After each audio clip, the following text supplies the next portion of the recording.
in my boat.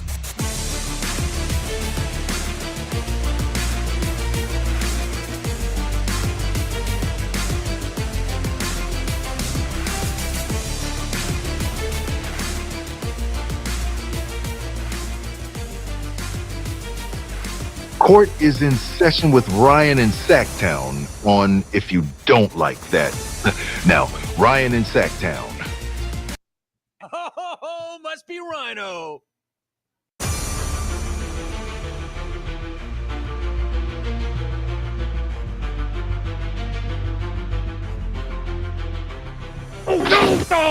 Don't make no sense.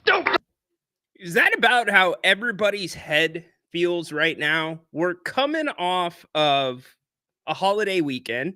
I hope everybody had a wonderful holiday weekend, by the way. If you're watching on YouTube, do me a favor. Let me know if you're able to chat, because I didn't see my chat repost. Want to make sure that that is up and running. But yes, hope everybody had a wonderful, wonderful Thanksgiving long weekend. Back to the grind today. It was a feisty, to say the least, week in sports. So much to recap. The Niners, bad news for them. We'll talk about it on the other side. Also, what about these Kings? Where are you at? Where is your head at right now, Sacramento? I want to get a feeling of what you think the Kings need to do going forward. I've got numbers. I've got drops. I've got ideas. But the reality is this team cannot get over the hump. And although they've played some decent competition, it has been competition that has been injured much of the schedule.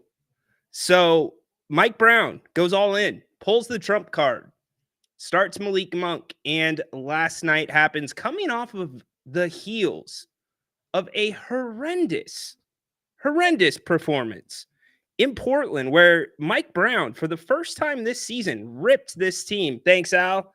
Appreciate you putting that chat in. Glad to know that you are able to chat. Yeah, can you believe that? Incredible. I know. We'll get to that in a second. It's still hard for me to understand how the Niners have fallen so quickly with the news of Christian McCaffrey. We've got it on the other side. Full show, Kings Court, kicking off the week for you right. Grant's here at 4 o'clock, open forum. So here we go. Let's get it going here on a Monday. Welcome in. Court is in session. Needs to be more aggressive on the offensive end, but this is the time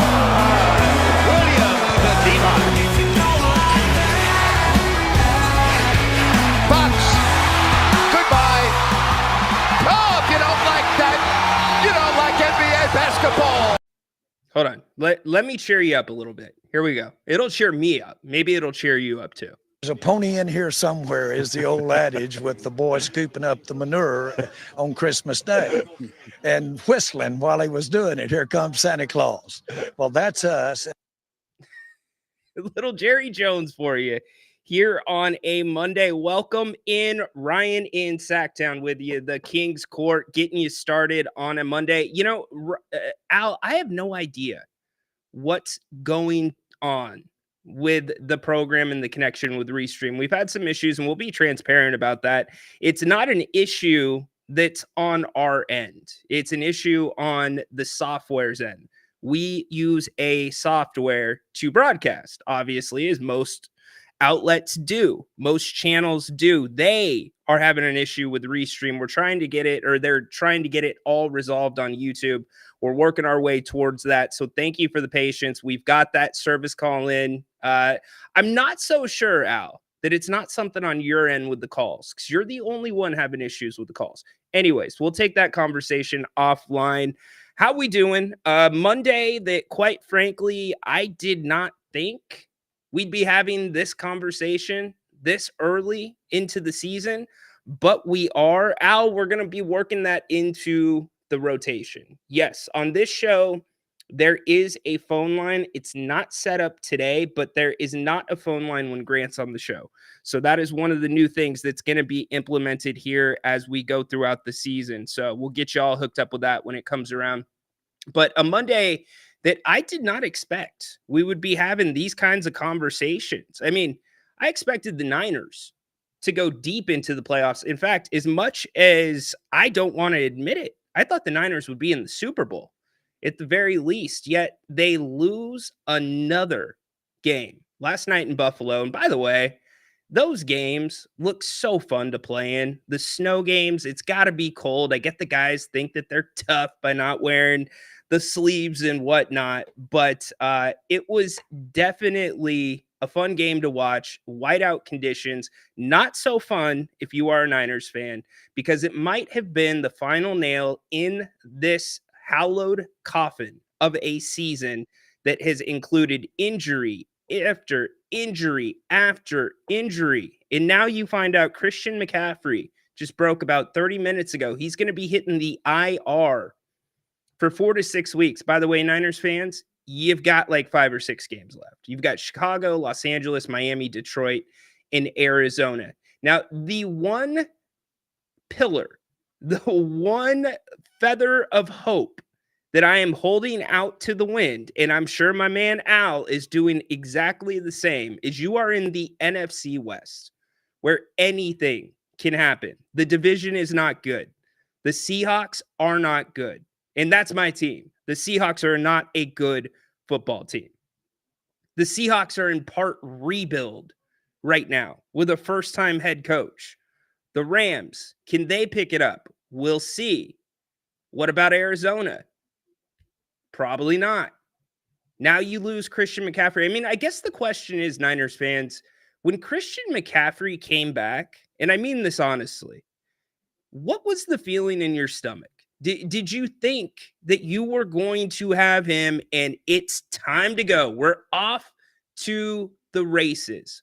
Or were you holding your breath every time the guy carried the ball? Because the fact that he was dealing with 2 impaired Achilles. Really curious on that. And what happens with the Shanahan / Lynch era? I don't follow the Niners the way some of you do, but I am friends with people that follow the Niners for a living.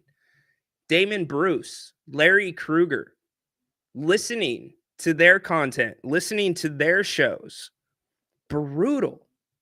Listening to the Niners fans. You think we have loyal Kings fans here? You've got the exact same thing going on their channels. And just the apprehension, the what's next? What do we do? Almost like bang, we just hit a wall and we never saw it coming.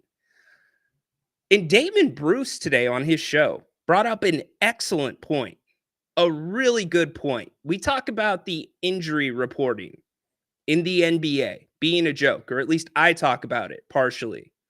There were concerns earlier this season that the Niners might get in trouble for injury reporting with Brandon Ayuk, right? How about Fred Warner? And by the way, I'm somebody that has been stuck many times with the needle. That's why I had to have my hips replaced before the age of 40. I've gotten that poke far too many times. And I can promise you, Toradol is doing nothing for a broken ankle or a fractured ankle. I don't care if it's a micro fracture.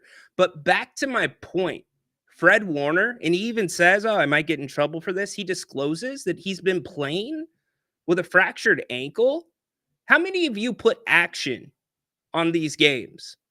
Would you have changed your bet if you knew that Fred Warner was playing on a fractured ankle? And Damon was making that point, and I know it's secondary to the team in the season, but now we've got to include gambling in any conversation about sports because it's such a big part of sports. Hell, ESPN has their own gambling site, ESPN Bet. Hey, you're watching our programming? Oh, go to the website right now. It will give you a special on this line. We'll tease it for you. So it's just been a train wreck. And Kyle Shanahan, man, has he looked tired? He looked exhausted when the season started. He came off of a 30-day retreat from football and did his first press conference when the Niners reported to camp. And the dude already sounded and looked exhausted. So I'm not trying to rub it in, but I do want to know, is this team done? As you know it, guess what? You're here. We are at the Brock Purdy decision. Brock Purdy on the cheap, no more. That was the discussion that Larry and Damon were having on their show today. Are you ready to move forward with Brock Purdy? And I'm not saying he's the problem. I'm not a Brock Purdy hater. I was a doubter, was definitely a doubter early on because he had the nicest, shiniest toys to play with. Guy's tough. Might be the best quarterback you've had since Steve Young, in actuality. But guess what? We make fun of Dallas, and this guy, There's a pony in here somewhere, is the old adage, with the boy scooping up the manure on Christmas Day and whistling while he was doing it. Here comes Santa Claus. Well, that's us. you all are now in that position that Jerry Jones was in about re-signing Dak. It's time. Are you ready to sign on the dotted line for Brock Purdy at $40 million a year, probably north of $40 million a year? So we've got the Niners conversation we can talk about. I said it has been a feisty weekend in sports. Man, how about the Trevor Lawrence hit? Where do you come out on that? Al-Shaair came out and said, oh, you know what? I didn't know he was sliding. Do you buy that? Yes, there's the video going around social media of him grabbing Tom Brady's neck and having other plays with Caleb Williams on the sideline. What do you make of that? Ohio State, Michigan. What about that scene?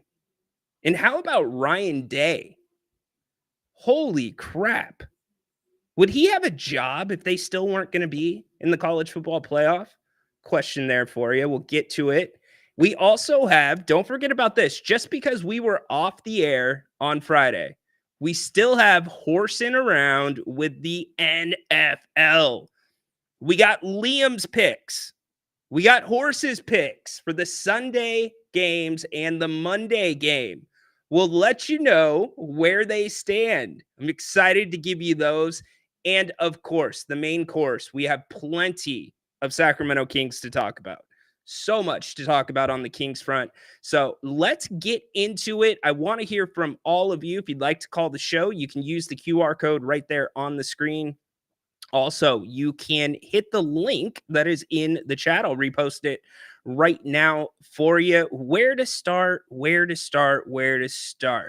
I say we start with this show, by the way, is sponsored by Bennett. So huge thanks to them. We still got our halftime graphic up from yesterday, but big thanks to Bennett's for sponsoring the Kings Court this afternoon. A lot to go over, a lot to talk about. And don't forget, you're going to have a big dose of Napes coming up at 4 o'clock. He'll be doing open forum, talking about many of the same topics that I have been hitting here in the open. And of course, the Kings. Let's get to the comments really quick, and then we're going to start talking some Kings. They were such a disgrace. Let's skip the Kings part. Yeah, too bad. We're going to have to hit it, my man. We're going to have to hit it. And in fact, we are going to go all the way back to training camp. We're taking it back to training camp here in a few minutes. Kyle's halftime interview last night, he looked much older than he is. You know, I thought he was actually pretty transparent and conversational during that. And maybe it was the conditions. Maybe he was in a decent mood. He was out in the elements. Maybe he was frozen. I don't know. But how about Bills fan, by the way? Bills fan throwing snowballs at Christian McCaffrey going into the locker room. Feisty weekend. Very feisty weekend in sports. Also throwing snowballs at the field goal attempt. Shanahan used to get in trouble with his injury reporting when he was head coach. not a surprise. Unfortunately, looks like window is closed. CMC to Kyle. That whole thing has been one of the things I go back to, quite honestly, with the Niners.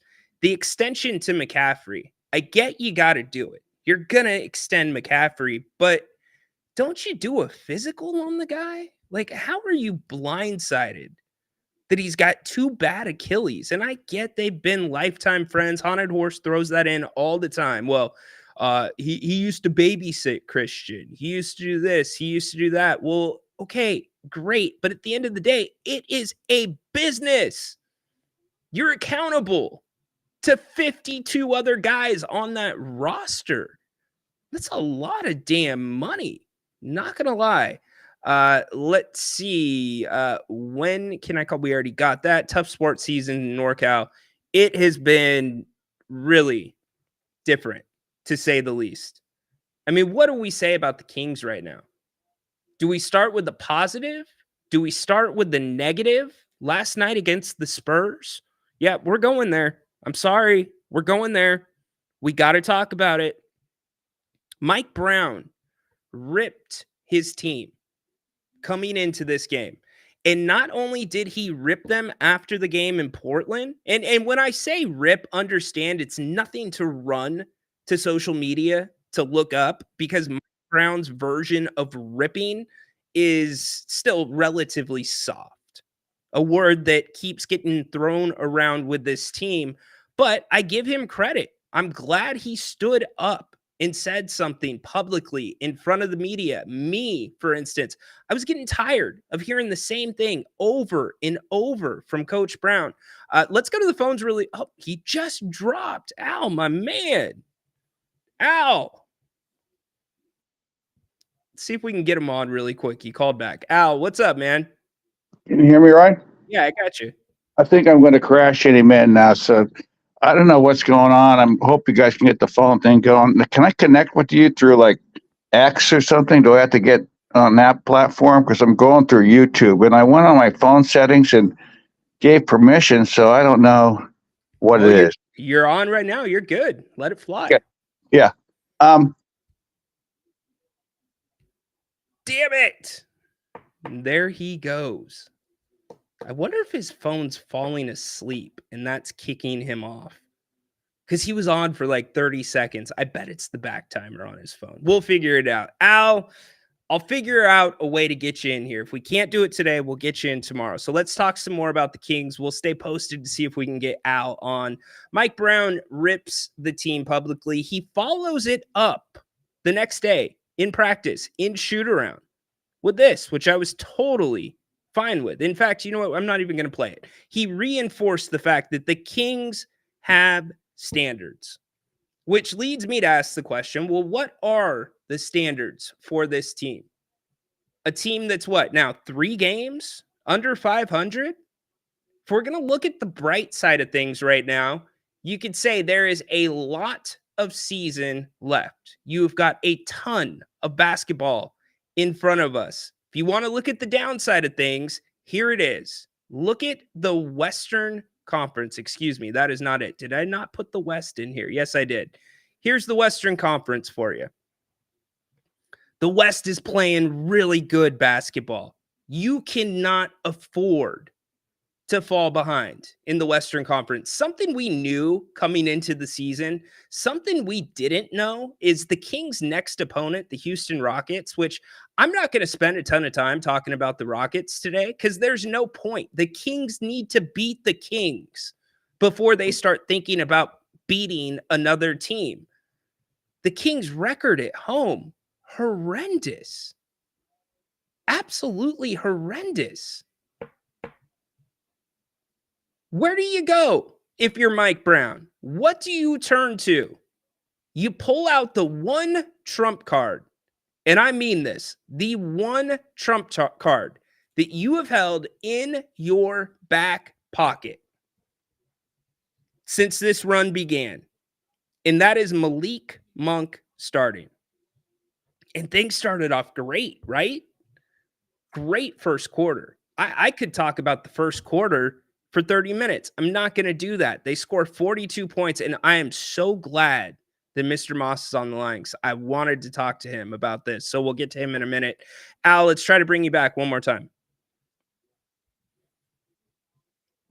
And no, Al. Poor Al, man. We got to get his situation worked out.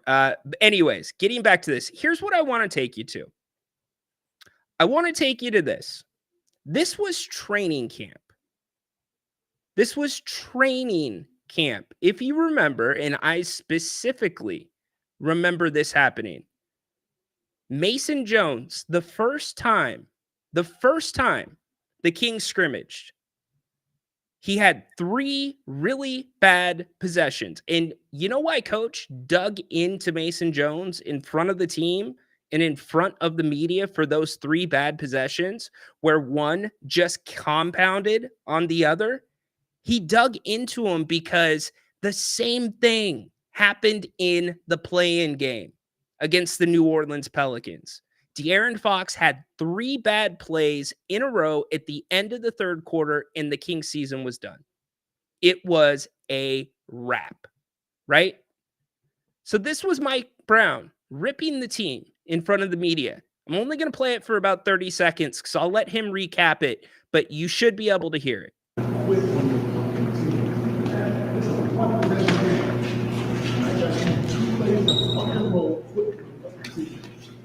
That cannot happen. That cannot happen. And you as veterans, you need to say something to your mouth.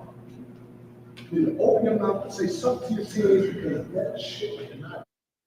That shit, to quote, cannot happen. That was the first scrimmage of training camp.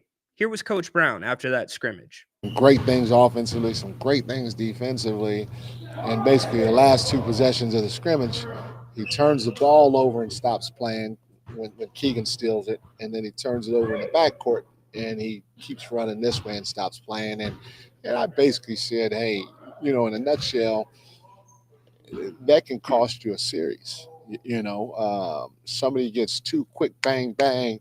Now they're feeling good about themselves. Maybe you blow them out by 15, but by 10 now it's maybe a 4-point game because they hit 2 threes, and so they're like, no, we can beat these guys, or maybe they win the game because of it. And next thing you know, the series changes, the momentum changes, and we want to pay attention to all the details all the time. And then you're going back to the climbing together. If you're climbing a mountain and you let a couple of small details, or what you think are small details, go, like not getting back or not clipping into carabiner. I hope I'm saying that right, Ed.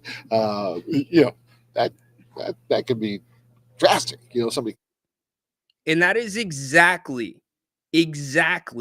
what happened last night against the Spurs. Kings have a great first quarter, which we'll talk about more later in the show, because I want to focus on what's staring us in the face. I don't want to put sugar over a sour conversation. The Kings come out of the third quarter not playing particularly great, not bringing the game to the Spurs. And guess what the Spurs do? They go 3 turnover, 3, 3, 3, 2. They go on their run and they tie the game in the middle of the third quarter. What happens at the end of the fourth quarter? Keon Ellis, turnover, and a foul. Completely changes, in Mike Brown's words, the momentum of the game. To me, it didn't completely change the momentum, but it was another bad end to a quarter. Something we have seen over and over again this season. And then what happens there? It compounds further. The Rockets had shot 10 free throws all game. 10 free throws. I said, this is the first thing I said on the postgame show.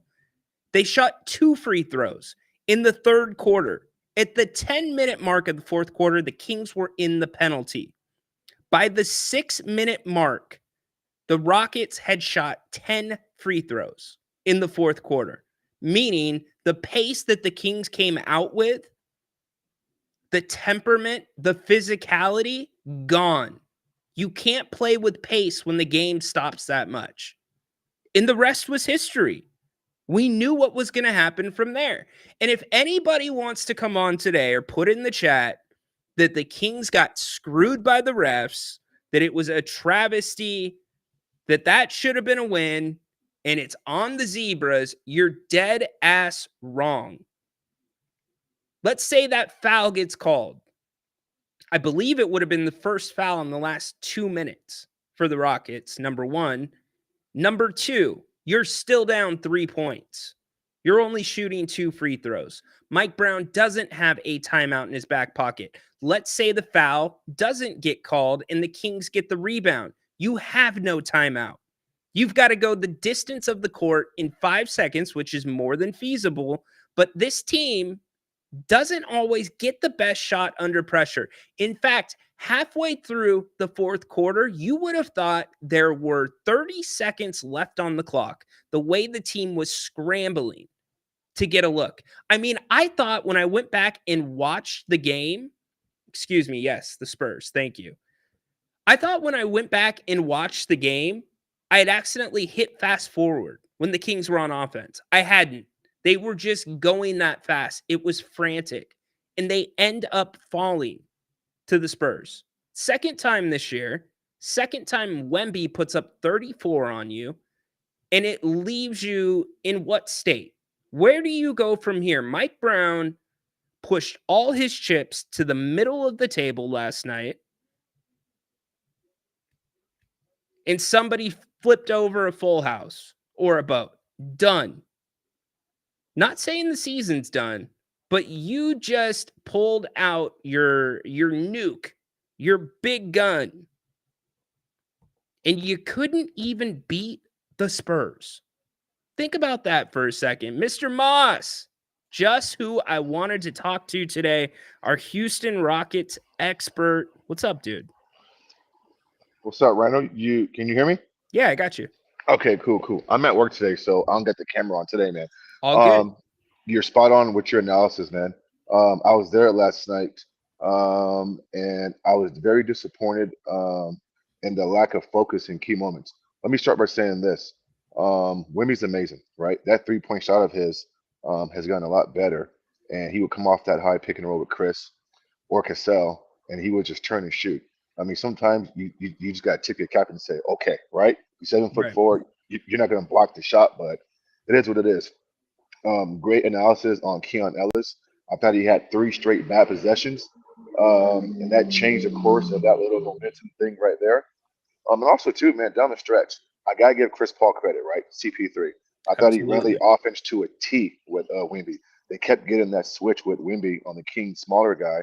And last time I checked, I don't want a 7'4" guy on my small guy. And the Kings weren't bringing any help whatsoever. And then the one play they did bring help late in the shot clock, Chris hits a dagger, top of the key 3-point shot. And so that was kind of disappointing. Listen, man, I think that Malik Monk, now you may disagree with this, but I think he's better coming off the bench with that firepower. I mean, I know Kevin's out. You get DeMar DeRozan back. I mean, and I prefer Malik Monk coming off the bench as your 6 man to bring you that punch off your bench. And so I thought inserting him into the starting lineup, I don't know where that's coming from. Domantas Sabonis, how many easy bunnies and layups at the rim did he miss last night? We were right there below the basket, and he missed so many easy baskets. He didn't play bad, but I mean, if he makes some of those shots, then it could be a closer game. Down the stretch, DeMar DeRozan hit some shots, but I thought the Kings' offense became predictable with DeRozan coming off that curl, or at times just saying, 1-3 flat, here you go get a bucket. I thought Darren could have been a little bit more aggressive in the fourth quarter. And the Kings defense, Rhino, has been just not bad. good. It's bad. Listen, you had role players, Cassell, Johnson on the Spurs. These guys are hitting like they're getting open threes. Like, I just don't understand this. I mean, like, guard your man. And so, yeah, there's some things to fix. And here's my last point. I didn't know this, but DeMar and Darren are like in the top 5 this year in like fourth quarter clutch points, but it's not translating to like wins most of the time. And so I'm not sure what that's about. But that defense, man, horrific, and the lack of communication, the lack of being on a string, it's disappointing, man, because you would think that a Mike Brown led team would be more connected defensively. What's your thoughts on that? Yeah, I want to play the audio for everybody, which I'll do in a little bit, and I'll get into that some more. But everything you said, spot on. And I see it in the chat. Defending the three right now is atrocious. To your point about Monk. So in the pregame show, I said I was not for it. It's a bad idea unless a few things happen. And I wrote them down right here on my paper. You get Keegan Murray better looks. The offense is centered around pick and roll, Yep. and you get a physicality boost. All three or two of those three things happened in that first quarter. The offense was completely centered around the pick and roll game instead of the DHO game, which I Hmm. loved, Moss. You saw it in person. You had Yeah, that De'Aaron dribble Fox. handoff. Yeah, you had Monk bringing the ball up. You had De'Aaron Fox finally, Mike Brown drawing up a way for De'Aaron Fox to get going downhill without the ball. And you had these curls coming right to the center of the paint. They were getting to the free throw line, and they were either shooting it or they were dishing it for somebody. And you had Sabonis back where he freaking belongs, under the Right. damn hoop, Yes. cleaning things up, right? And so as the game went along, I'm like, okay, how are they going to switch this up? And by the way, what everybody's looking at right now, this is the Kings stats over the last 10 games. So just take those in for a minute, especially look at the turnovers and look at the 3-point shooting from Kevin Huerter, Keegan Murray, and DeMar DeRozan. And I get DeMar was out for a little bit. But getting back to your point, I'm like, how's Mike going to mix this in, right? Well, he Right. staggered his rotations. He had Monk and Sabonis on the bench together, which I thought was a great idea. And they went to more of an ISO game when those two were off the court. And it sustained. You are also getting scoring from Keon Ellis, which is great. You want him to be able to hit some open shots. But you also found a way to make those guys, because the game plan, Moss, up until this point, has always been touch the paint and spray the ball. Touch the paint, Yes. spray the ball, right? Well, you Absolutely. only have three creators on your team. You have De'Aaron Fox, Domantas Sabonis, who arguably has taken a step back with his distribution this year, and you have Malik Monk. So you're asking Kevin Huerter, you're asking Keegan Murray, you're asking these other guys to make plays to get other people open. How about you do something to get them open? And that's what that offense was doing. It was asking finishers to get into a position where they could either finish or create. And then it all just went to hell Yeah. Last in a point, Reno. handbasket. Yeah, last point, and then I'll let you move on. Yeah. Just two quick things, buddy.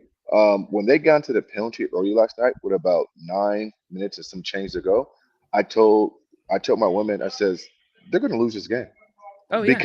because I can sense it unraveling in that moment. Because like you said, I can't be physical. I can't get into the guys. I'm already not a good defensive team, and they're in the penalty, and they shoot their free throws pretty damn good. Yeah, good luck with that. And then lastly, but not least, and I'll end with this. You got the Rockets coming in town tomorrow, who I are know, my red man. hot, and then Rhino will be in Memphis this third. We'll be there Wednesday, but we'll be in Memphis Thursday at the FedEx Forum. Kings and Grizzlies sitting courtside. Man, I cannot wait, man. I cannot wait. So, That's awesome. and the Rockets are coming in. They beat OKC last night, and so I mean now you got to contend with the Rockets, and you got Memphis. So Oh, this was a game that the Kings needed to win. needed. You know? Yeah, Moss, but thank you, buddy. Yes, really sir. quick. Yeah. Houston's playing out of their mind. And it's Whew. not even offensively, which they're It's playing not. great. Van Vliet's doing awesome. You have 3 of the top 10 individual defenders in the Yes, NBA we're ranked number on 2 your right now. team. Right now, right now, the Houston Rockets are the second ranked defense in the National Association, and so normally you don't get a young team like this who just probably wants to put the ball in the basket to buy in defensively. And so I got to give Ime Udoka his credit because Amen. they're buying into what he is selling, and they're defending like hell. And last point, I promise, they're closing out fourth quarters. They're executing right. And last night's game without Chet, it was a nail biter. It was they were teetering back and forth, and Yeah. man, Fred hit some amazing shots, and Dylan Brooks hit the dagger, and so it's cool. But I appreciate you, man. And then I'm It's gonna be cool. sending you some videos and pictures of us in Memphis, man. I can't wait, man. Can't I'm wait so to see excited, it. man. It's just crazy, man. But Can't all wait right, to see Brian. it. Enjoy those Thank you, feet buddy. on the court. Nothing better. Yes, sir. Yes, All sir. right. Yes, sir. All right. That is a rush, though, when you get to sit on the court. How many people have you ever sat courtside? Anybody in here? Courtside's the best. It's a different game down there. And I said this last season. It costs literally a mortgage payment to sit courtside for a Kings game. If you want that experience, go down to Stockton. I'm telling you, you get a great brand of basketball. The Kings are Stockton's playing awesome ball right now, too, by the way. But you'll also see some faces that you recognize. Isaac will be down there. Mason will be down there. Mason working his way back from a hamstring. But get to Stockton. You won't be disappointed. I always say that. And if your objection is it's that part of, or it's Stockton, it's not that part of Stockton. It's one turn off the freeway and you're at the arena. So go check it out. Good call from Mr. Moss. Indeed. We're going to start hearing some audio here in a second. Let's go back, though, to the comments. It's a long season. We got this. Tristan, I don't disagree with you. And I actually was left with a tiny bit of optimism last night after we heard from Coach Brown and Malik Monk. We're going to hear from them here in a second. It is a long season, but the nuts and bolts come down to this, Tristan. The Kings cannot beat you from beyond the three-point line anymore. They can't. That's what the stats show. After over a quarter or a fifth of the season, a quarter of the season. Last night, the Kings outscored the Rockets 52-28 in the paint, Tristan. Free throws. The Kings shot 19-24 from the line. The Spurs shot 24 free throws as well. So what's the Kings' secret sauce? They can't beat you in the paint. They have a night like last night where they put up 125 points. I can't reinforce this enough, and I haven't said it. I was going to wait till the end of the show, but I highlighted the good stuff about Malik Monk starting. There was so much good from last night. So much good. But unfortunately, the bad, which pops its head up for 8 of 48 minutes, is enough for this team to lose. So really, the only way that I see this thing turning around, and I know it's a long season, Tristan, is two things. The Kings either have a really hot night shooting from beyond the arc, which is going to be hit and miss, or the second is they defend the damn three-pointer. If they want to stay at the percentage that they're at when it comes to defending the three ball, and let's talk about that really quick, and then we'll go back to the chat. Here are the defensive stats for threes in the NBA. Look at the differential. The Kings are the worst. They have the third worst differential in the league when it comes to the three ball. You know why that is? Yeah, the percentage is part of that. Opponents are shooting from beyond the arc, 38.2%. That's way too high. But here's the more troubling thing. This is the most troubling, and this is where the Kings might be able to fix it. They're going to shoot 38.2%. It is what it is. You can't defend the three. What you can't allow is teams to take 39.7 a night. The Spurs shot 46 of them last night and hit 23. Let them shoot 38.2%, but only let them take 25 a night. That is the troubling thing. The fact that you are allowing the second most three-point attempts per game in the NBA. Three-point attempts and three-point percentage are both the second worst in the NBA. If you drive those attempts down, hell, if you come back to the middle of the pack and those attempts go to 30, think about how many points that is. And that's the other thing on the positive. The Kings are making free throws this year. Free throws are up 18.6%, Tristan. So it's like, yeah, this thing could turn around, but guarding the three has not been something that the Kings have been able to historically do since Mike Brown's been here as the head coach. He's had two teams where he has coached an 82-game season, and they have been the best in the NBA twice at guarding the three-point line. Here's Malik Monk last night. Is it bad defense, you think, or is it just unlucky? You can't be unlucky when they fucking wide open. Excuse my language. But, yeah, they just be wide open, man. Like I said, we just be having too many mental breakdowns, and I feel like we don't rotate enough when we need to. And, yeah, man, that's why we 9-12.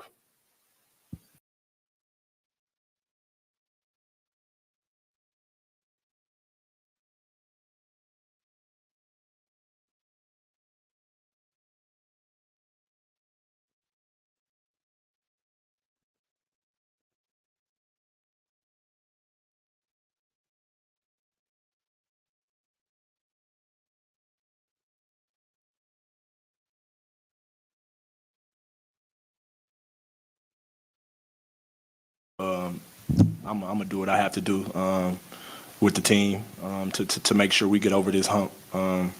So yeah, man, it's never discouraging because, like I said, this is my job, this is my life. So I just take it on the chin. And yeah, man, we're gonna turn it around though. I know we are, but we can't just have these mental lapses that gives people wide open threes, then that gives them momentum. Can't foul at the end of the quarter to send them to the free throw line. I think we was in a bonus with 10 minutes left. You're not gonna win games like that when the other team shoot free throws with 10 minutes left. So it's all on us too, though. It's on us for sure. Yeah, thanks, Jeff. I said the exact same thing. And thank you for letting me know that. I said the exact same thing. At least he's honest. I appreciate his candor. I mean, the cussing is what it is, but you can't say that there isn't a part of you as a Kings fan that's feeling that way, right? So why wouldn't the team feel that way? And Malik talking about we're going to turn this around, I believe that.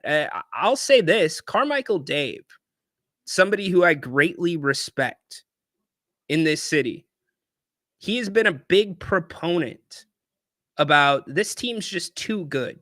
They're too good. You look at the individual parts. And although Grant and I talk about a team being a jigsaw puzzle and the pieces have to fit, it's not like the pieces here are completely random pieces that in no world couldn't fit. These pieces can fit. And I think that's what's so hard about it when you look at this team's record and you look at how they are losing games. Malik again last night. That's a good question, man. I feel like the energy was there start off today. But like I say, we just have too many mental breakdowns, man. Whether that's we double when we don't supposed to double, we switch when we don't supposed to switch, or we don't switch when somebody calls a switch and that gives open a wide open three, or it just the dominoes falls and we in rotation now. So we're just playing catch up after that. So like I say, man, we too many mental breakdowns.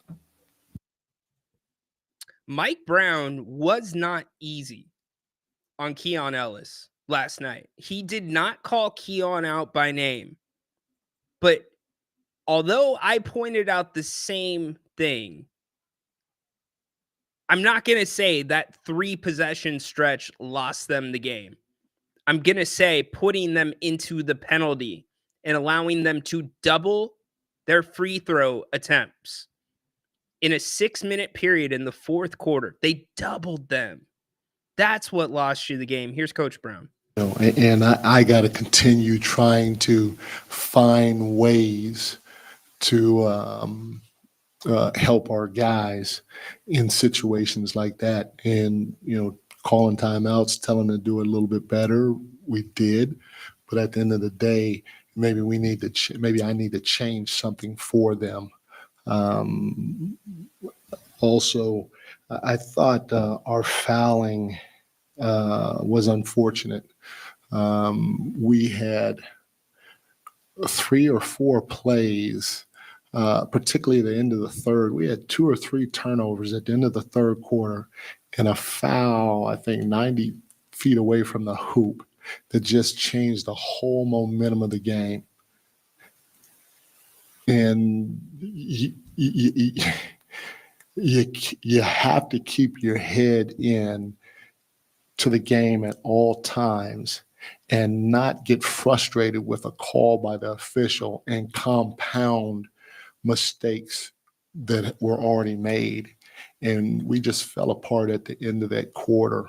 And then we started fouling from there, which got them into the bonus at about the 9-minute mark.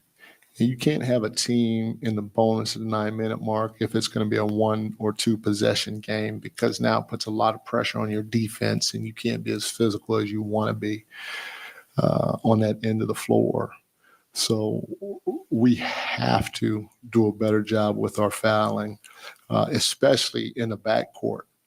And then lastly, I thought we did a.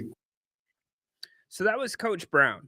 Fair or unfair, calling out those 3 plays. They were important, but he continued to hound on them, and he accepted that this team may need to make some changes.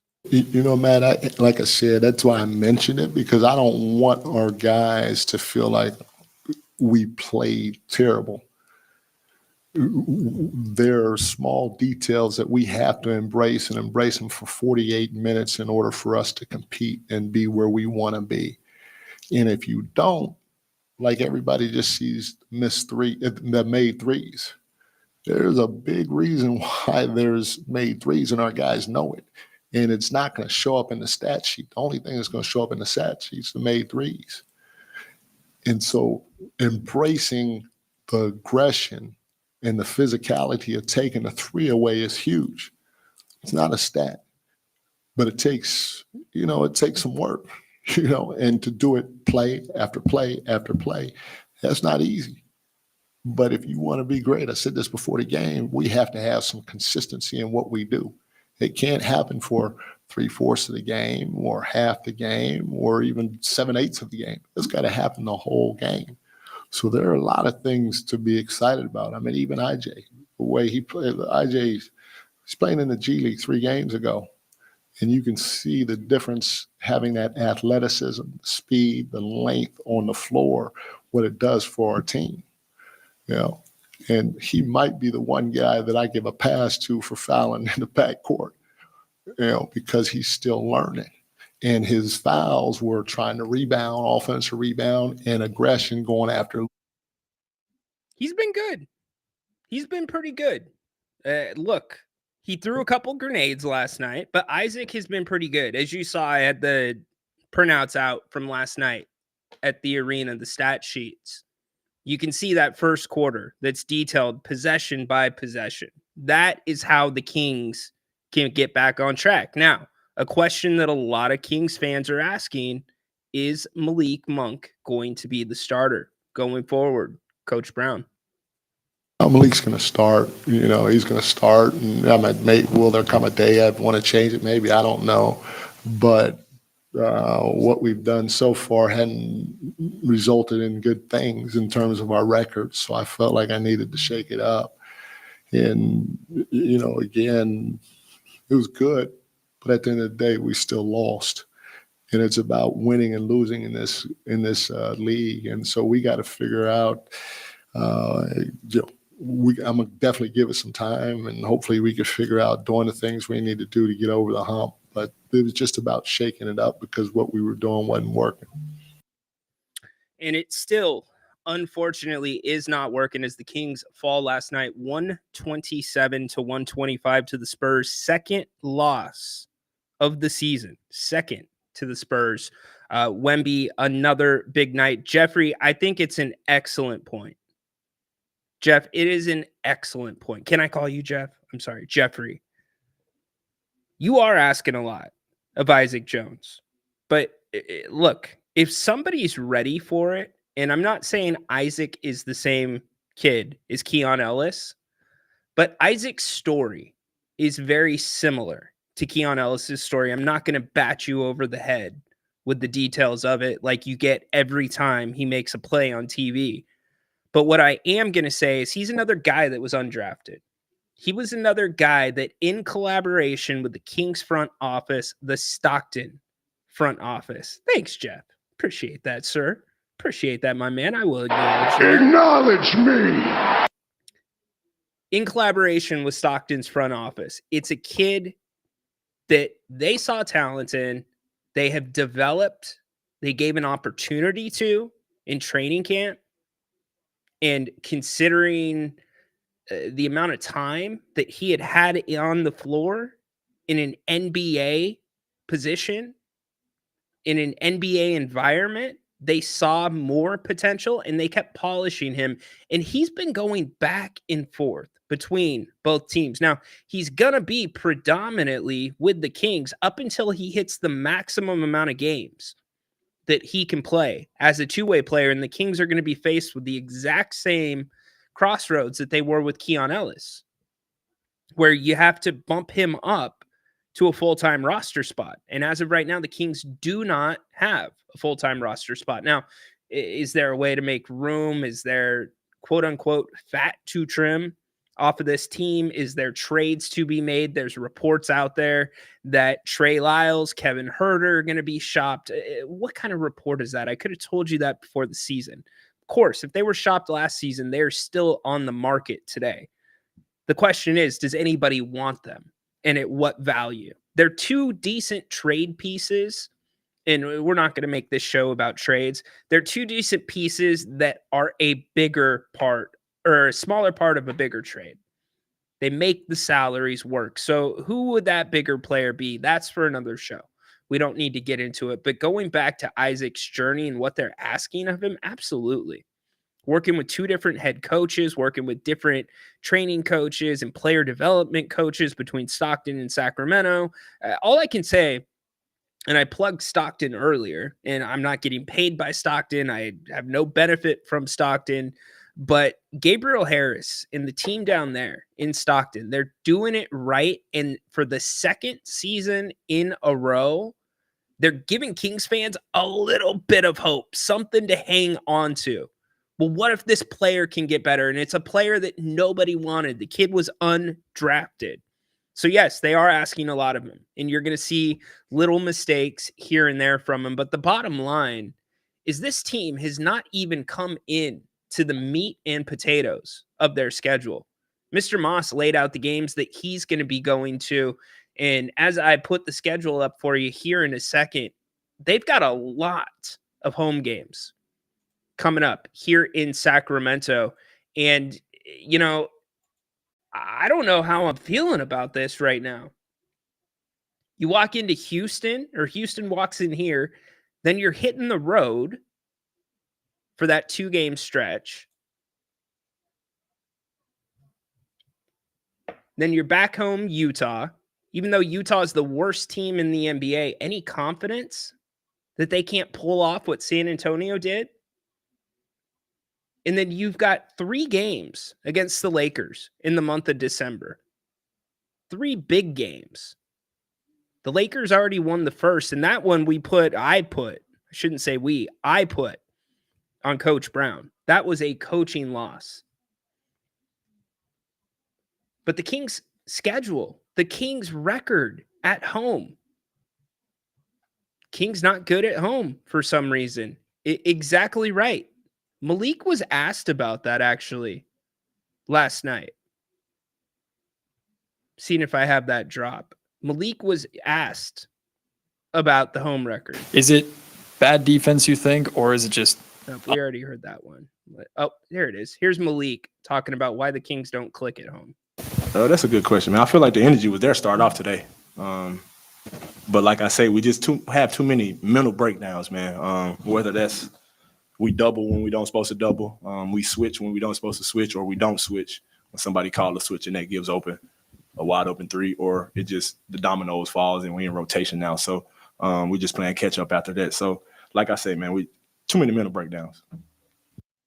Bucket list. I love it. Light the beam. Ryan, not sure if anyone asked this. Was the trade for DeRozan and not drafting Connect a step back for this team? I wasn't a fan of DeRozan trading 3 defensive players for an offensive player. Well, the DeRozan trade was, you want to talk about losing your defensive player. That was to Toronto. That was the going rate to get Toronto, including a second round pick, to get them to take Sasha's salary.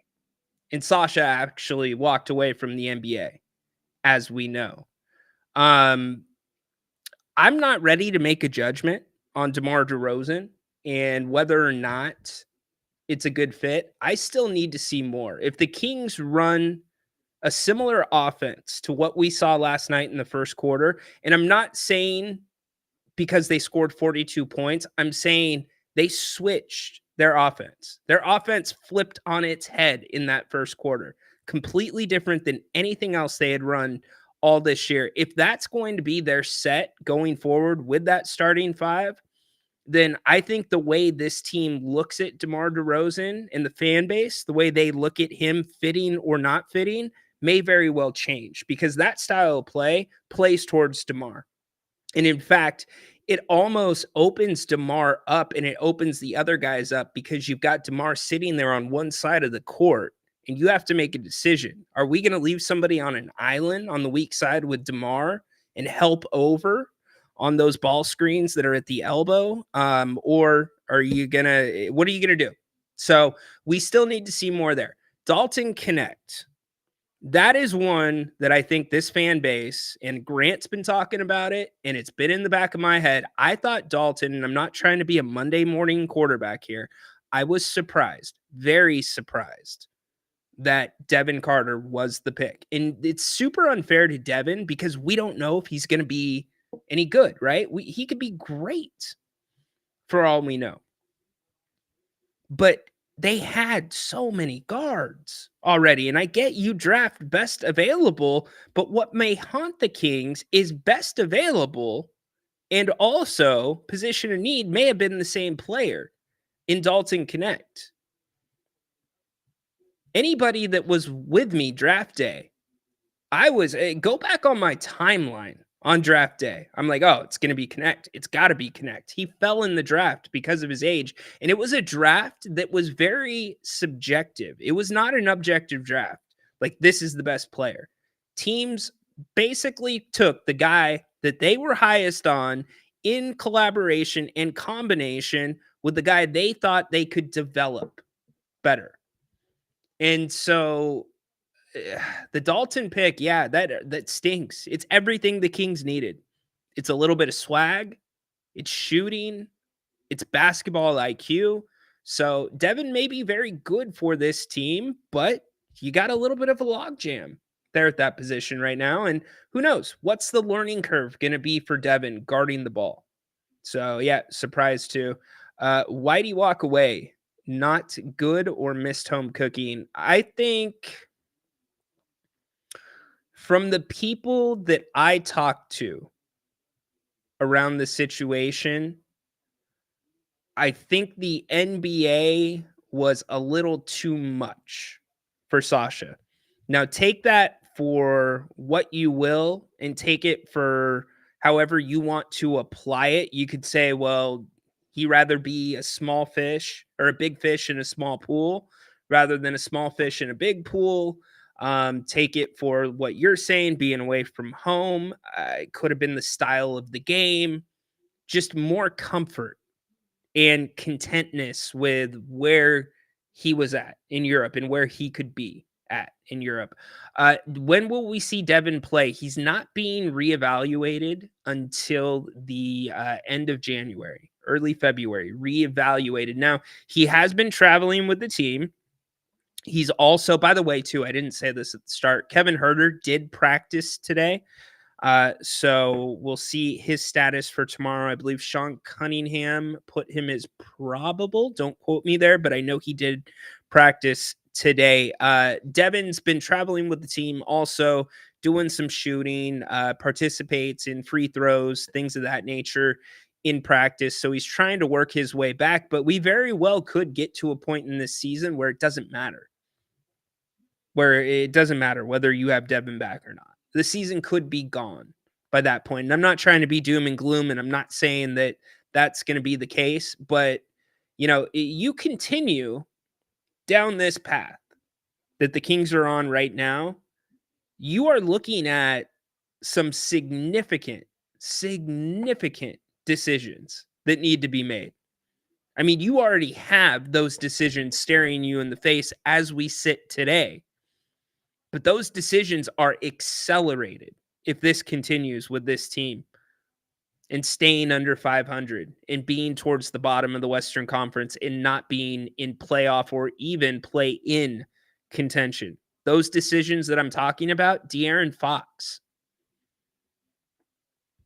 year and a half left on his deal as we sit today.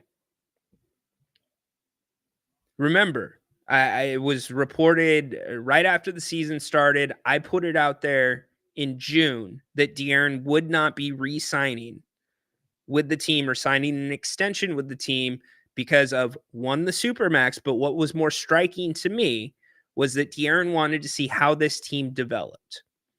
He wants to win, and I understand that, and I get that's twofold. He needs to play better for the team to win as well, and I've got to be honest, really, this has been probably the best version ever since De'Aaron's mind shift after he got the text from Luke after the film session that those two had together. Because Luke, for the longest time, would be sending De'Aaron little text messages about guys touching the paint that were point guards in the NBA. Oh, I think that could be you. He touched it this many times tonight. We all know about the challenge that Coach Brown gave to De'Aaron about being a two-way player, etc. Well, the switch flipped for De'Aaron, and I kind of said it's the Fox formula. That's what I gave it a moniker as, where his assists should be in line with his three-point attempts. And when that started happening, we saw the 60-point game. We saw the 49-point game, right? And we're still seeing that Fox that's attack first, which plays towards his strength in this new offense that we saw in the first quarter. That also plays towards De'Aaron's strengths. Like I said, a huge part of that was getting De'Aaron in motion, getting him downhill without the basketball, something I've been screaming for since the Kings last year started taking the ball out of his hands. So anyways, back to that. What's that look like now? This team doesn't do well this season? Is this where De'Aaron wants to be? I don't know. Nobody knows. Do the Kings think about making a move with De'Aaron Fox? Because for all intensive purposes, as we sit today, I think you have three tradable assets. Three assets that would have some value that you could attach other players to. They would be the main course of the trade. The first is De'Aaron Fox. The second is Keegan Murray, and they are in this order. De'Aaron Fox, Keegan Murray, and Devin Carter. I think those three you could probably move. If teams were as high as they were on Devin Carter, you could still probably move him and attach a Kevin Huerter or a Trey Lyles. Keegan Murray, his play this year offensively, yes, down. Does that mean his stock's down? I don't know. I don't talk to NBA GMs directly. But again, that decision that we all thought probably would need to be made by the offseason, by the summer of 2025, could be here by this trade deadline if this team continues down this path. I just don't see another team taking on Sabonis at his salary, quite frankly, or at least getting somewhat of a fair return for Domantas Sabonis. I think one of the big mistakes this front office made was after the 22-23 season when the Kings made the playoffs, extending him. Domas has always been a small market guy. He has a degree, and I mean this in the best possible way. He has a degree of insecurity that drives his play, that drives his work ethic. He doesn't take for granted being in the NBA in his spot. He wasn't going to go anywhere. He was at home here in Sacramento. That was money that the Kings could have used to improve the roster, and that is after they missed their window to improve the roster at the trade deadline when you only got Kessler Edwards. And that's when the Lakers made those fringe moves. And guess where they ended up? The Western Conference Finals. You were ahead of the Lakers, ahead of them at the trade deadline. Same thing with Dallas last year. Dallas last year, the Kings were ahead of at the trade deadline. They make a couple of small moves. The most important thing they give up is a first round pick. They land in the NBA Finals. So that mindset of staying pat, running it back, started with that extension of Sabonis. And he's set next year to make 43.6. The year after that, 46.7. In the year after that, 27, 28, 49.9. Do you see an NBA team coming in and wanting to pay that much money for Domas? I don't see it.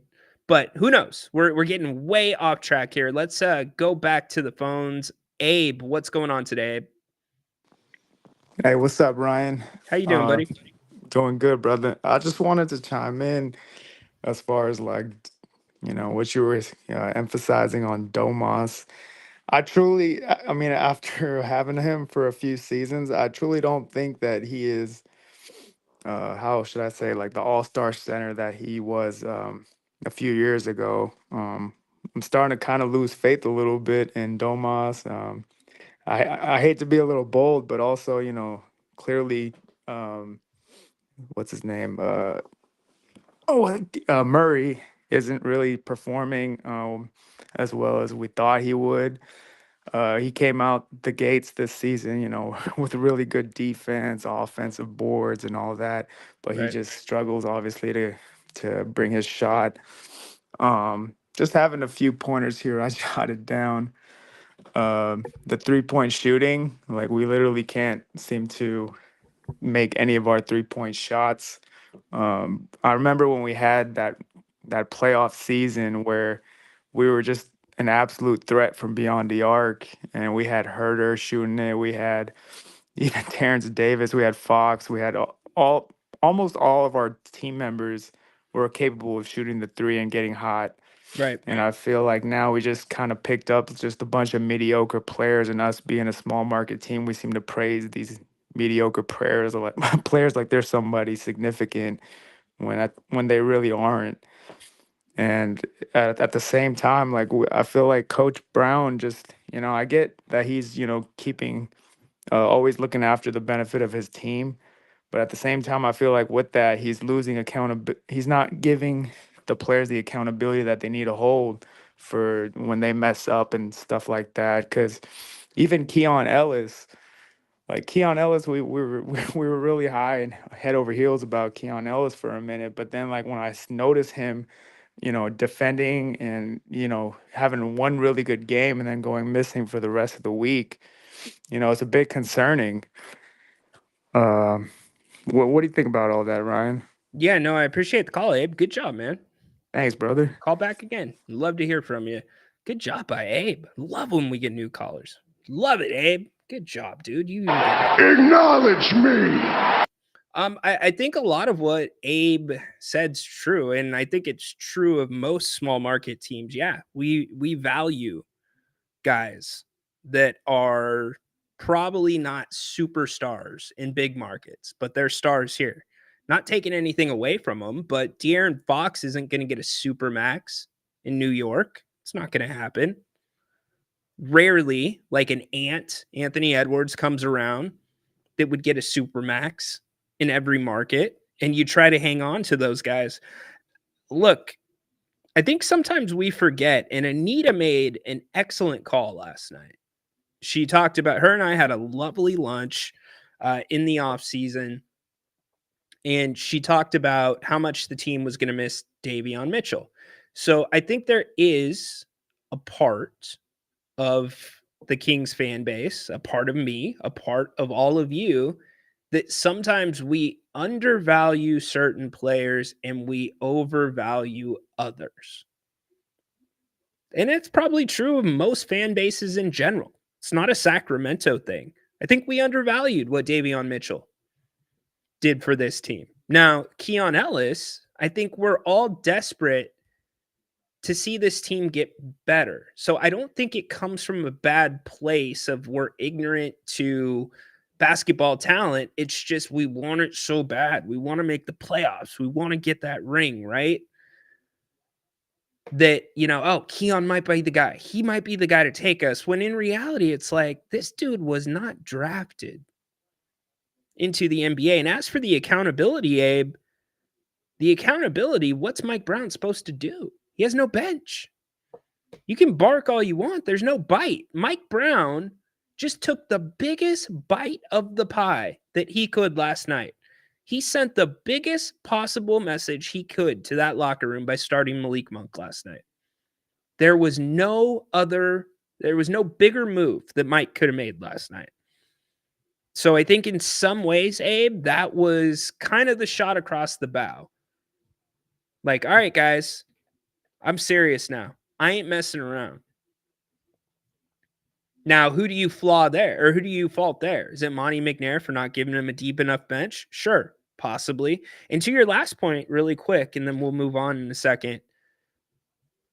Great at shooting threes. Well, yeah, the Kings hit the NBA in 22-23 with the DHO, with Sabonis. They capitalized on one of Domas's strengths, which is passing, right? And all the while, Domas really did not work in much of a jump shot with the DHO, and it was still highly successful. But teams catch up. Toronto, when they came in here 2 years ago, right around Christmas time, and they hung off Sabonis. Sabonis had his worst game to that point in Sacramento.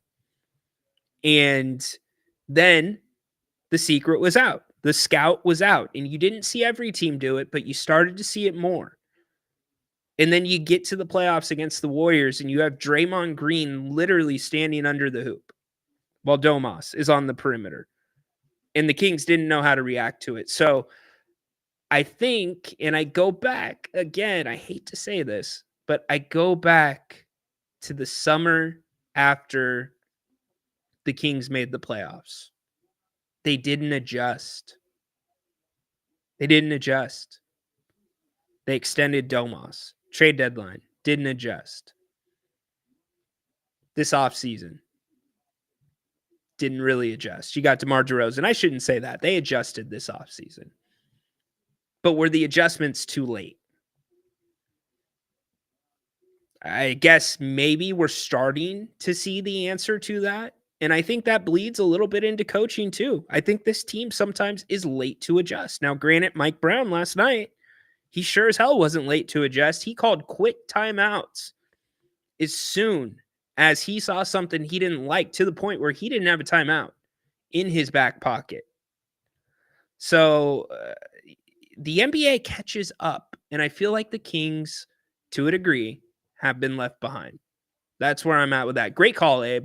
Definitely call back. Would love to hear from you again. Anybody else? Love to hear from you today as well. We're talking Kings. We are talking many of things. Don't forget Mr. Napier. Grant himself will be here at 4 o'clock doing an open forum show. We've got about 15 minutes left in the show, but join him again at 4. He'll be talking Kings. He'll be talking NFL, the news with Christian McCaffrey, that he has gone on the IR with a PCL injury to his knee. A lot going on in Northern California. Grant's here for 4 o'clock, and would love to hear from you. Also, did you make it down to Bennett's this weekend for some brunch? Did you hit them up for Thanksgiving?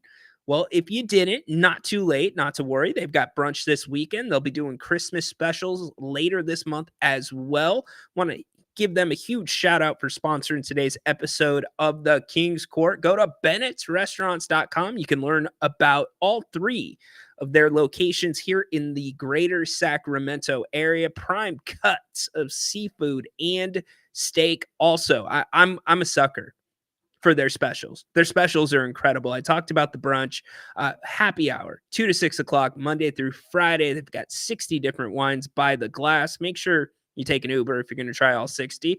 Also, they have a wine and dine Monday special where you can get 2 entrees and a bottle of wine for under $70. Hell of a deal. Also, prime rib on the weekends. I could keep going. But do me a favor, go check them out online, bennettsrestaurants.com. You can put your order in right there. You can make reservations, buy gift cards, and so much more. Big thanks to them for sponsoring today's episode of The King's Court, a melancholy episode of The King's Court. Hopefully it's not too negative, but I got to lay out some of these scenarios for everybody. And I know that I'm not the only one thinking them. Moss coming back. Feels like this team has multiple issues that need addressing. I don't know where to start. They do. The biggest issue of all, I think even before depth, it's 3-point attempts. I don't care if you're going to allow 38.5%. Now, I do care because that's awful.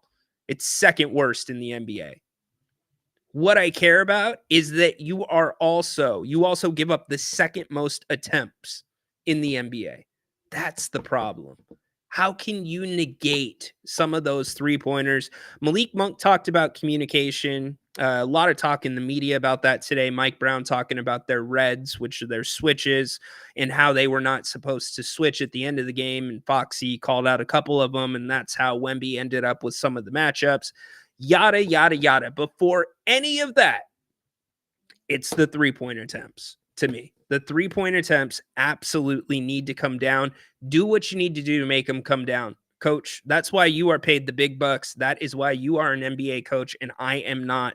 But if those 3-point attempts don't come down, or the Kings don't start making their threes at a much higher rate, this is going to be the same story that we see night in, night out, despite their opponent. Because the Kings are going to have to play the Kings first and foremost before they play the team in the opposite uniforms. All right, let's get to this really quick because we did not have a Friday show. That does not mean that we did not have our picks for horsing around with the NFL. If you're new to the show, here's what we do. Our good friend, Haunted Horse. You know Haunted Horse? He comes on here Fridays, usually talks some NFL, talks some parlays. He's also one of those guys that's heavily involved in the Jim Rome show. I mean, hell, sometimes he'll just call the Jim Rome show and make admissions like this. Haunted 00 Horse. Jim, I also fathered an illegitimate child. Apparently he has a kid. You guys know all about his marriages, all 3 of them. Anyways, good friend of mine, great dude. Very good at the exotic parlays. Not going to lie about that.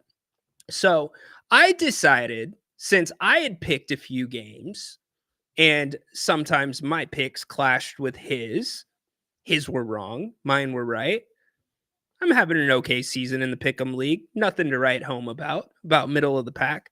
I'm like, what if I let my 10-year-old son, who does not pick football games, I shouldn't say he doesn't pick football games, who does not watch football, who doesn't watch basketball, kid could be doing king stuff with me, has no interest, rather play Pokemon, hit the Switch. I get it. Roblox. I get it. Chat muted. Got to keep the kids off the chat, by the way. Anyways, I decided that we were going to pit Haunted Horse against Liam. Now, last week, Haunted Horse beat Liam, but the first week that Liam picked, he was 7-4. 7-4. So I sat down with my little man on Sunday, and we got his picks for the Sunday morning games and the Monday night game. Here were Liam's picks for week 13. Week 13 picks. Here we go. Chargers or Falcons? Falcons. Because it's a box fruit named a Falcon fruit. Okay, I like it. Steelers or Bengals? Steelers. Okay. Cardinals or Vikings? Vikings. Colts or Patriots?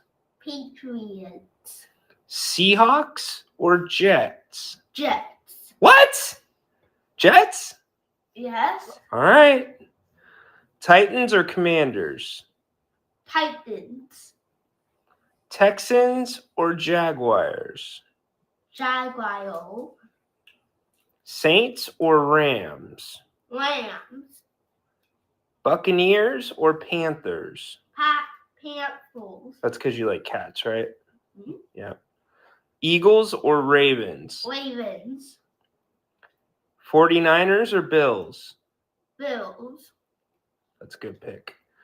Browns or Broncos? Broncos. All right. Those are Liam's Week 13 picks. Anything to say to the people? I hope you have a nice day. Boom! Wasn't that sweet of the little guy to wish you a nice day? I found that pretty cute. Anyways, Mr. Liam went 6-5 this week. He still has tonight's game to go. He's got the Broncos plus 5.5. So we've got Liam in the clubhouse at 6-5. What do you guys think Haunted Horse did this week? Any guesses on what Haunted Horse may have done this week with his picks? What are you thinking? 8-3, 7-4,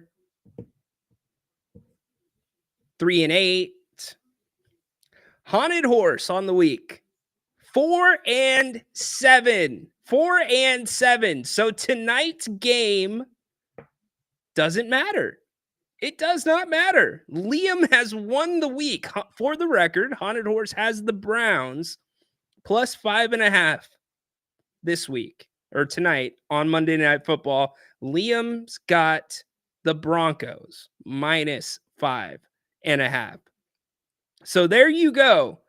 Liam, it is now 1-1 in horsing around in the NFL. Because we gave Haunted Horse the 7-4 week off. We said we're not going to hold that against you. We're not going to hold it against you, Liam, or Haunted Horse. But my man, you just got beat by Liam. Liam went 6-5 this week. How about that kid? Should I get him his own phone line in his room? Should I make it a 1-900 number? What should I do? What should I do with this kid? The prodigal doesn't even know what points in a football game are called if you cross that goal line, probably. 6-5 on the week. Pretty funny stuff. Tristan, yeah, he's not picking on the league. He's sending me his picks. In fact, he sent me his picks this week because we were not on the air Friday. So this Friday, Haunted Horse will be back to give you his live picks and his reasoning for them. And I will have Liam's picks pre-recorded for the show on Friday for week 14. But Liam takes down Haunted Horse in week 13. How's that feel, Horse? Horsey, my man, are you just like right now? Go! Little couple of does there, Horsey. Man, this kid, if you guys need any help picking your games, you just let me know. Yeah, Jim, I what can I say? Ho, Ryan, that's pretty good for you. That's pretty good for you. Pretty good. It's a pretty good segment, huh, Jim? You like it? I'm glad you like it. Snags. Anyway, so fun job. Good job, Liam, on that. I also have a couple of ridos that I got to get off my chest before we get out of here. And I'm sorry. If you're new to the show, we do ridos on Mondays. I don't have the imaging for you, but there were a couple of things that caught my eye this weekend. We're going to mix them up really quick. How about college football and the feistiness in college football? Ohio State blows it at home against Michigan. Michigan tries to plant their flag dead ass center in the middle of the Buckeye. Ryan Day still can't win another game against Michigan. Ryan, my man, you're giving Ryans a bad name. And I understand I don't give them the best look, but Ryan, Michigan was unranked. They ruled out some of their best players. And what the hell is going on with Ryan Day's face?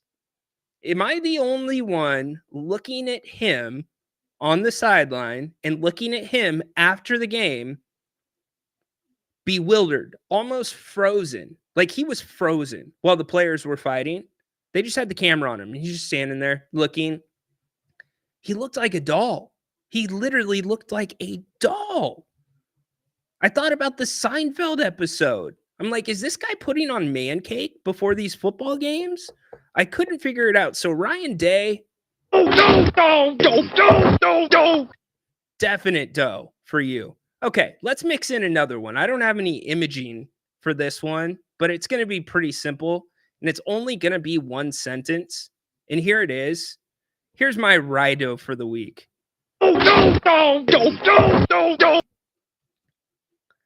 Dunkin' Donuts. I know I shouldn't mention you by name because Bennett's has brunch as well, but I just got to mention this really quick. Dunkin' Donuts,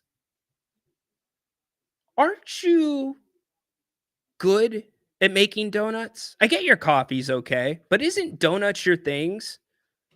So why is Dunkin' Donuts selling bagels and advertising bagels? That is my Rido. If you go to Dunkin' Donuts and you get a bagel, what's wrong with you? Get a damn donut.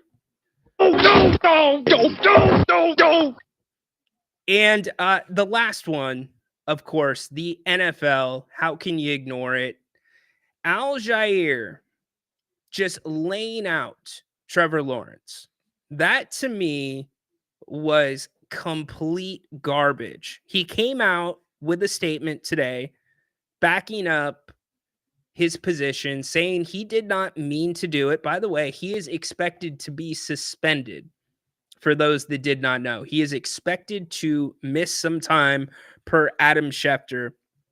But he brought all these different aspects of his life into this. He brought his interaction with Trevor Lawrence before the game, saying it's so great to see you back on the field. And, you know, I'm not trying to hurt anybody, but I'm just trying to compete. All the prototypical stuff that you would expect. When you have a film reel that looks a little questionable at best, a little questionable, the Caleb Williams hit, looks pretty late. Pretty late to me, but okay. You get flagged, a little bit of pushing. I can live with the Tom Brady clip. Here's why I can live with the Tom Brady clip. It almost looked like, and I'm not trying to defend this guy, but I can't tell how fast they were going. I can't tell if there was anybody behind Tom Brady, where Tom Brady may have fallen backwards, what the situation was. But the good part of me, the good person in me, the big heart in me thinks maybe, just maybe, he was trying to hold Tom Brady up. It looks like his hands around the throat. Maybe he was trying to grab right here so Tom Brady didn't fall. I don't know. I played football through high school. There's certain things that can happen during the spirit of competition. And anybody talking about Wemby last night, this dude, he's like one of those big, wacky, wavy, inflatable tube men that you see at your local car dealership or a new business opening. He is so long and he is so tall that I'm not convinced that he has full control over his body. And what I mean by that is you saw many times last night that this dude barely got pushed or didn't get pushed and had a hard time stopping. Could you imagine being that tall and having limbs that long? Somebody needs to get with him and work with him on his footwork, his body awareness, because his limbs flap and flail everywhere. And I don't think it's dirty. I think the dude is just so long that he's still learning his body. But back to Algier, excuse me. I can't excuse that hit on Trevor Lawrence yesterday. There's no way I can excuse that. Saying you didn't see him sliding? Okay, I can live with that. You know what? I can live with that. You didn't see him sliding? Okay, fair enough. Then why the hell did you put your forearm out? Like you were holding a shield targeted right at his damn head. There's no explanation for that. That's not a legal hit. It's not a legal tackle. That's trying to hurt somebody. So even if you didn't see the slide, this, my man, is not a legal tackling position. And I get They quit teaching tackling in the NFL a very long time ago. That was a bad, dirty play and a dangerous play. Did you notice the position that Trevor Lawrence's body was in? He was in the fencing position. Like we have so often seen Tua. Scary stuff, terrible stuff. Dude, clean it the hell up. Period. End of story. And by the way, really quick, back to the other one, the Michigan-Ohio State thing. You're going to tell me the cops weren't ready for that? How are you not ready for that? Like when you think of the biggest rivalries in life, like where fans put games above all else, where fandom is a lifestyle, it's there. It's Michigan, Ohio State. It's Yankees and Red Sox. It's as bad as it gets.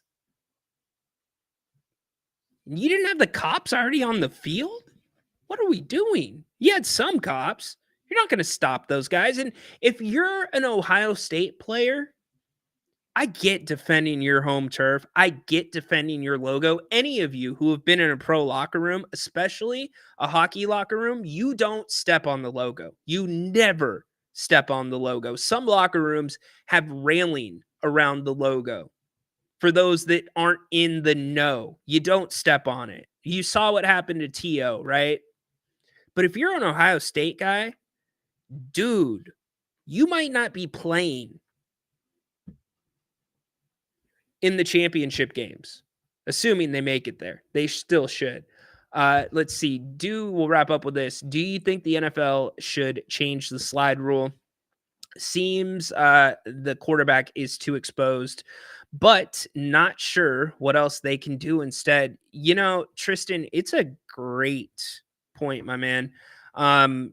Here's the first problem. It furthers the argument that playing defense in the NFL is nearly impossible because it's a moving target. It's a split-second decision. Now, Al-Jair, that was not a split-second decision. Dude had his arm up like that. Come on, my man. And don't tell me, by the way, that you are a top 1%er of an athlete. You play a professional sport. And not only do you play a professional sport, you are part of the starting unit. You are part of the rotation. You are getting run. So you're a 1%er within the 1%, my man. He could have gone flying over Trevor if he wanted to. He certainly could have put his arm down. He could have minimized that contact. Even if Trevor wasn't sliding and he would have hit Trevor like that, we're having the same outcome today. It's a dirty play. So anyways, back to the Ohio State kids. Man, how do you do that? Let the cops handle it. If I'm Ryan Day, I'm on the cops for that. So, hey, it's been a fun show today. We are back tomorrow. It's a Jerry Tuesday, not Jerry Reynolds, Jerry Jones Tuesday. We'll see what comes out of Jerry Jones's mouth after a win. Remember, we had some fun with him last week. Maybe he'll talk about There's a pony in here somewhere, is the old adage with the boy scooping up the manure on Christmas Day and whistling while he was doing it. Here comes Santa Claus. Well, that's us. Here comes Santa Claus. So we'll be back tomorrow with some more Jerry Jones. We'll get you ready for the Kings and the Rockets. Certainly talk more about what's going on with this team. Felt like it was a great conversation. Thanks to everybody that called. Really appreciate all of you. Abe, great first-time caller, at least the first time I remember talking to you. So appreciate that. Keep it coming. And have a great day. Don't forget, Grant's here in just over 25 minutes. Make sure you join him right here for Open Forum Monday with Napes. Appreciate y'all. Go Kings. Light the damn beam. Stay the hell away from Levine. Court is dismissed.